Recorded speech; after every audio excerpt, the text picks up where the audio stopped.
Salam sejahtera, terima kasih karena bersama dengan saya di Nazilin Unity Channel. Ini satu pendedahan paling menarik berkait dengan kekayaan Tun Mahathir.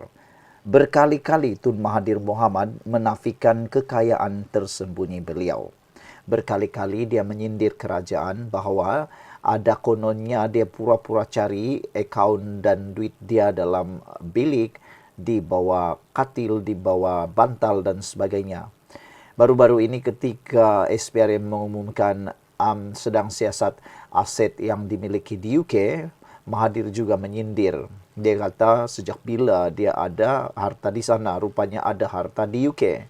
Tapi kali ini satu pula pendedahan baru menyatakan siasatan aset Dr. Mahathir turut fokus di Switzerland selain UK.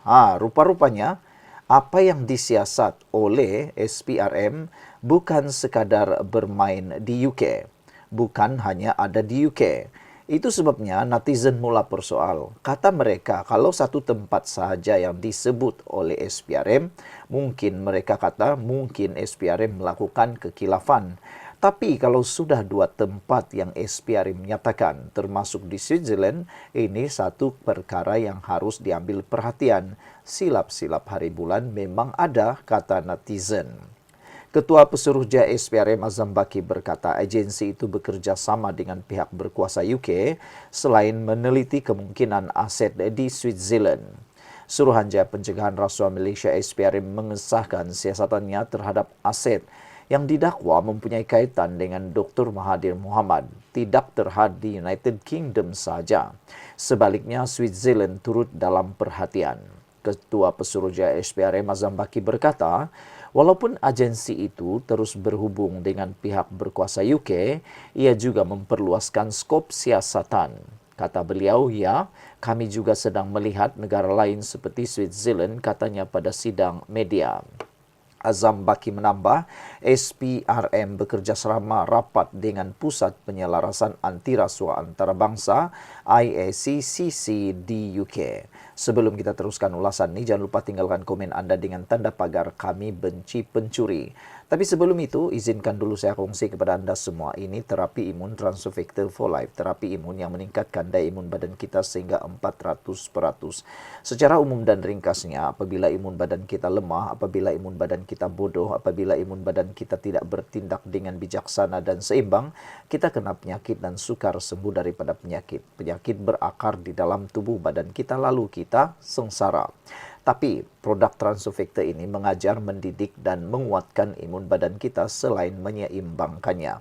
Apabila imun badan kita sudah jadi kuat, bijaksana dan seimbang, imun badan itulah yang bertindak menghapuskan semua jenis penyakit, semua akar penyakit yang ada dalam tubuh badan kita. Cepat dapatkan produk yang hebat ini melalui nombor telefon saya yang tertera. Produk ini lulus KKM halal diperakui oleh dokter-dokter di seluruh dunia dan penemuan paling bersejarah dalam dunia kedokteran. Kalau anda sudah berdoa bertahun-tahun untuk masalah kesehatan anda, mungkin ini jawaban yang Tuhan hantar untuk anda semua. Azam Baki menambah, SPRM kini bekerja sama dengan anti rasuah, Pusat Penyelarasan Anti Rasuah Antarabangsa. Katanya lagi, kami masih bekerja sama dengan pihak berkuasa UK, antaranya IACCC, salah satu agensi yang membantu kami sekiranya ada aset melibatkan Mahathir, katanya.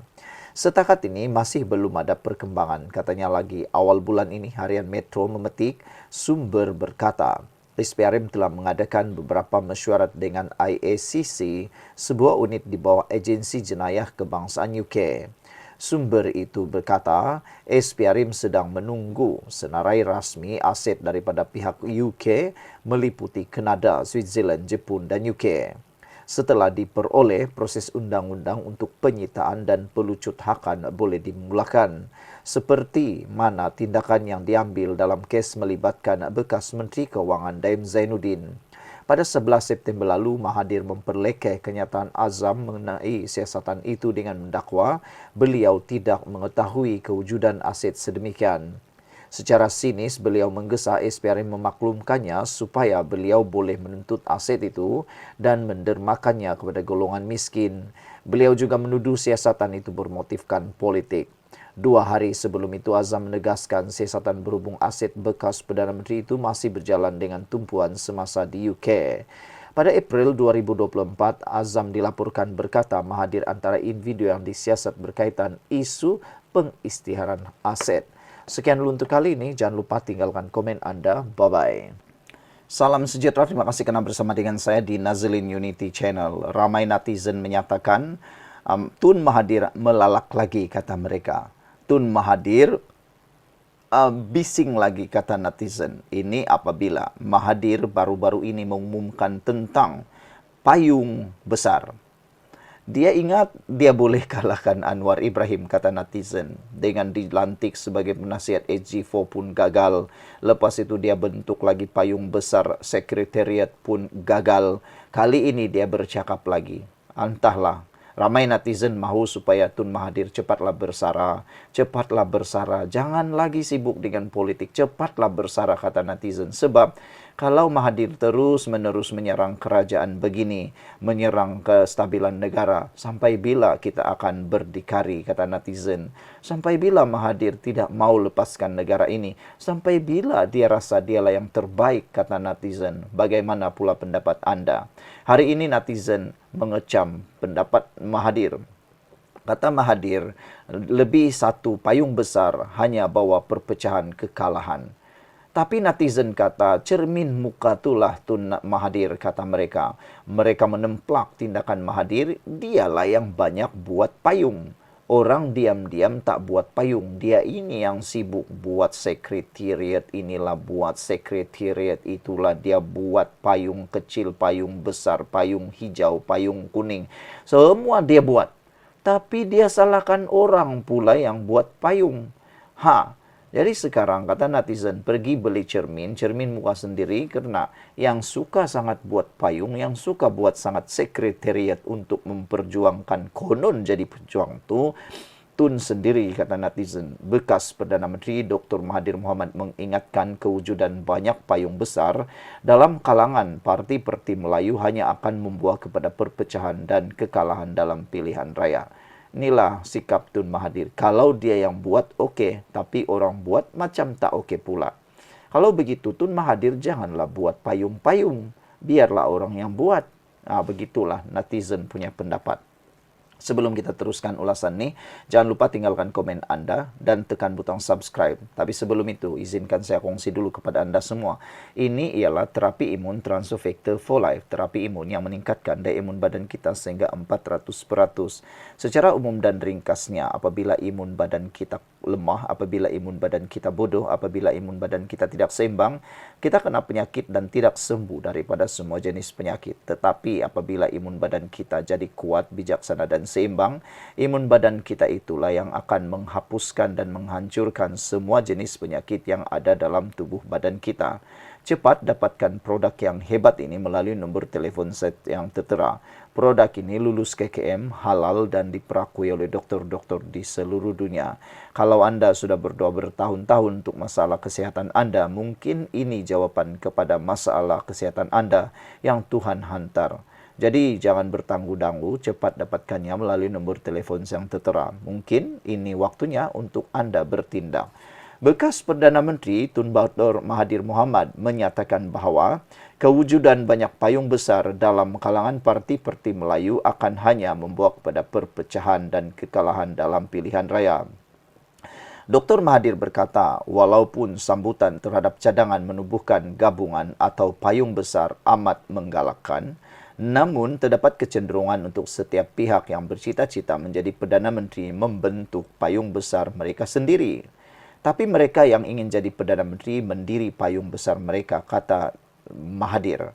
Dengan itu, terdapat 2, 3 atau lebih banyak payung dan orang Melayu pun akan sokong dan jadi anggota payung-payung ini, katanya. Seperti dengan keanggotaan dalam parti, orang Melayu akan berpecah. Payung besar pun memecah belahkan orang Melayu, katanya. Justru Mahathir yang juga bekas pengerusi pejuang itu menggesa agar semua pihak berfikir secara rasional. Sama ada mahu mewujudkan satu sahaja payung besar yang menyatukan semua atau membenarkan kewujudan beberapa payung yang bersaing. Percayalah, kata Mahathir, jika ada lebih dari satu payung besar, hasilnya perpecahan dan kekalahan. Itu sebabnya netizen menasihati Tun Mahathir, Andalah yang bermula, Andalah yang juga patut memulakan pembubaran. Bubarkan payung yang kamu sudah cipta, kata netizen.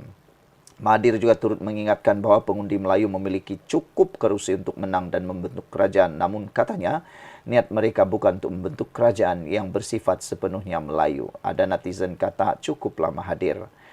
Seperti dengan perikatan dahulu, kata Mahathir, kerajaan campuran boleh didiri dengan kaum Cina, India dan suku kaum lain, kata beliau lagi.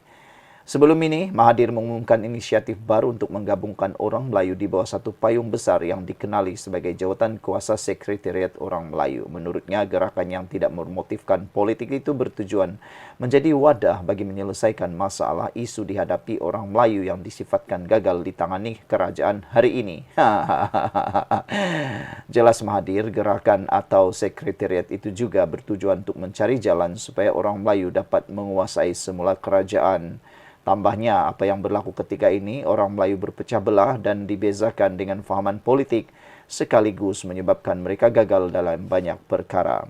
Sekian dulu untuk kali ini, jangan lupa tinggalkan komen Anda. Bye-bye.